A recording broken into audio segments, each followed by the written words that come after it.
ဒီနေ့အမစီမှာကောင်မလေးတွေအရန်ကြိုက်ကြတယ်လူတွေများနေတဲ့အနံလေးတစ်ခုရှိတယ်။အားလေးလည်းပြကြည့်ပါမယ်။သူကတော့ Miss Dion ရဲ့ Blooming Bouquet ပေါ့နော်။ဒါကဘာကိုအခြေခံတာလဲပန်းအနံမှာဒီအနံကတို့ပြောမယ်လို့ရှိရင်ပန်းစည်းပေါ့နော်ပန်းစည်းတစ်ခုဒီသူကအနံပြင်းတဲ့ပန်းတွေမဟုတ်ဘဲနဲ့အနံတင်းတဲ့ပန်းပေါ့နော်တင်းလေးပန်းနဲ့တင်းလေးတွေဒီအနံတင်းတဲ့ပန်းတွေပေါ့နော်စုပြီးစီးထားတယ်စုပြီးတာပန်းစည်းတစ်ခုပေါ့အဲပန်းစည်းတစ်ခုမှာတော့ပွေထားပြီးတော့အဲ့ဒါကိုတော်ရီရှူနေရတဲ့ပုံစံမျိုးခံစားရတာပေါ့နော်အဲ့တော့ဒီပန်းတွေကအီတဲ့ပန်းမဟုတ်ဘူးနုနုညံ့ညံ့တင်းတင်းပန်းလေးတွေပေါ့နော်အဲ့ဒီဟာအမတို့ကတော်ရီ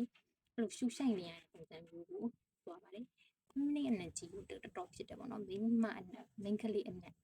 ရုံးသွားရင်လည်းဖြစ်ဖြစ်အကြောင်းသွားတာဖြစ်ဖြစ်အကုန်လုံးနဲ့ဒါတော်တော်များများနဲ့လိုက်ဖက်မယ်လို့မှထင်တယ်တကယ်မိမသားဆန်တဲ့နံလေးပါအရင်နူးညံ့တယ်ဒီမှာဝတ်စုံလေးနဲ့လည်းလိုက်မယ်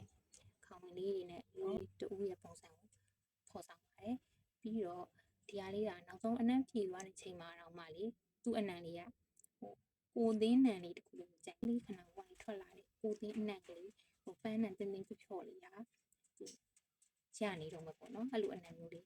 ဖြစ်နေပိုင်းပိုင်းဒီအနံကိုမရှူကြည့်ဘဲနဲ့ဖြူဝဲလိုက်အောင်မှာပဲ